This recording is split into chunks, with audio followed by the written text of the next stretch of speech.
Hi everyone, welcome back. I'm going to kick off today's favorites video by talking about two palettes that I've really been enjoying. One by itself specifically, and then the other one in connection with the other one by itself. That's not making a whole lot of sense. Anyway, the first one that I've really been enjoying is the Too Faced Gingerbread Spice eyeshadow palette. No surprise here, right? I picked this up this past month and have been loving this thing to pieces. I have found that I've gone back to a lot more neutral eyeshadow looks throughout the fall months just because I want to wear something a little bit darker, something more attuned to like the falling leaves and all that kind of stuff, and this palette really sort of fits into that theme for me just because there's so many like orange tones, which are a lot of the leaves that are changing color around me, and then there's like a green and some purples and the golds. I think it works really well together, and I'm probably repeating myself annoyingly at this point, but I know that this is not a neutral palette, but to me, this is more neutral than some of the eyeshadow looks that I put together. So for me, this is the neutral palette that I want to have in my collection. So I've really been enjoying this thing by itself. It works beautifully. The colors are so up my alley. The only thing it's really missing, I think, is a true red. I had thought that Gumdrop was going to be red when I first saw the pictures online, but it's definitely not. It's a deep, hot magenta. It's a beautiful color, but this would have still benefited, I think, from a true red. But regardless, I have been enjoying this thing to absolute pieces. And the palette that I brought out to use with this one is the Too Faced Chocolate Gold palette, which actually launched sometime around this time last year. Nemo, do you like Too Faced? Do you want to smell it? Yeah, you can smell the chocolate, right? Uh-huh.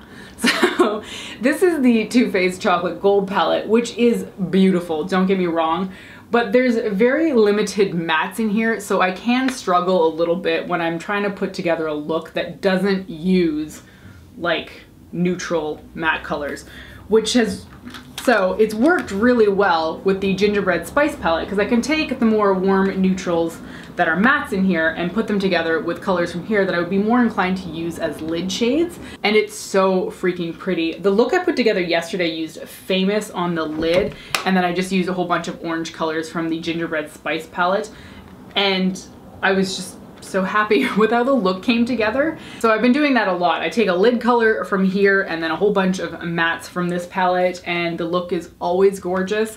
And I know it's a little bit excessive to say, hey, pull out two eyeshadow palettes to use whenever you're doing your makeup, but let's get real here. I don't always just stick to one eyeshadow palette. I'm usually pulling from different areas of my makeup collection at all times.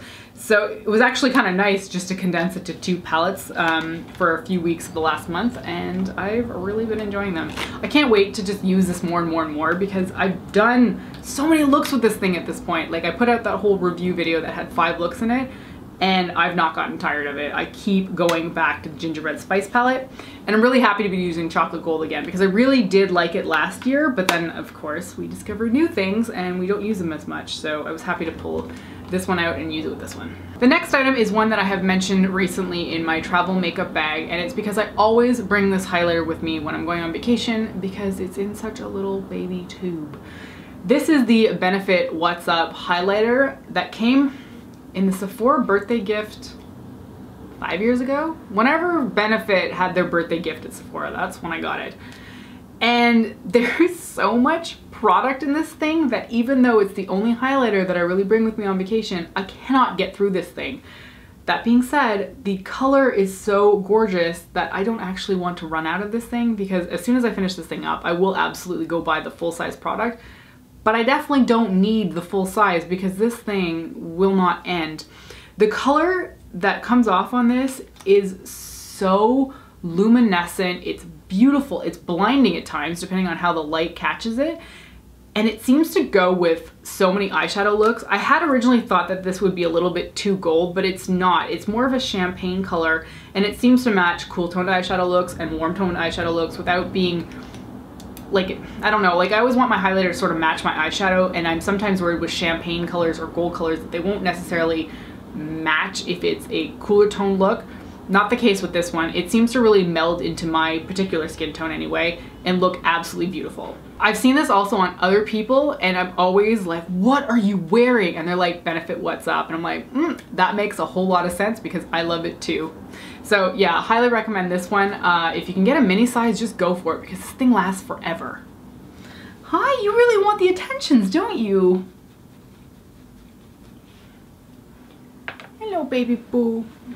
So I use that highlighter when I was in New York City every single day. I never get tired of it. It's just so easy to stripe it on your face and then blend it out with your finger. And it never seems to disrupt foundation.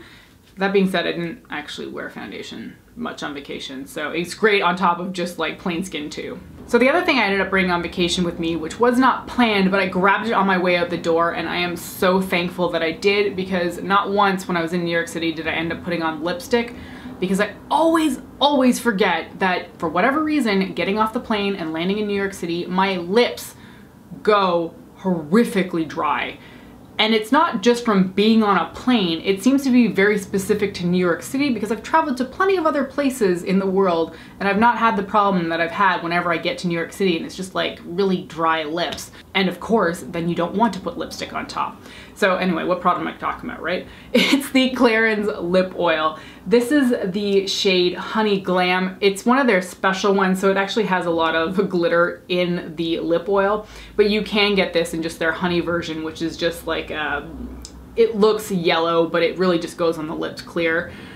This is so wonderful. I was applying this constantly because my lips just felt horrific, and this is creamy. It's not super oily, it's more of a gloss texture, and it just really helped to soothe them. I wore this every single day that I was in New York. I kept putting it on repeatedly because I was just trying to get rid of that horrible feeling that apparently New York City causes to my lips. So I've gone through, I think, 2 different tubes. I just finished up the mint one not that long ago. It'll be my next empties, and I've gone through a mini size of the honey one as well. Can't recommend these enough. I love them so much. And the last item I have to talk about here is a mascara, and I'm almost kind of not wanting to talk about it because I've really sworn off of buying any kind of high-end mascara. I don't see the point in spending 30 bucks for something that you're just gonna have to replace in 3 months' time. But don't put your nose, what are you doing? Get out of there. Thought he was gonna put his nose in the candle. Don't do that. You wanna keep your whiskers on your face. So I don't know where I was, but I've sworn off of high-end mascara because it's so expensive. There's just no reason for it. But I got a mini size of Benefit's Bad Gal Bang mascara, and this is really... this is really good. It's really good.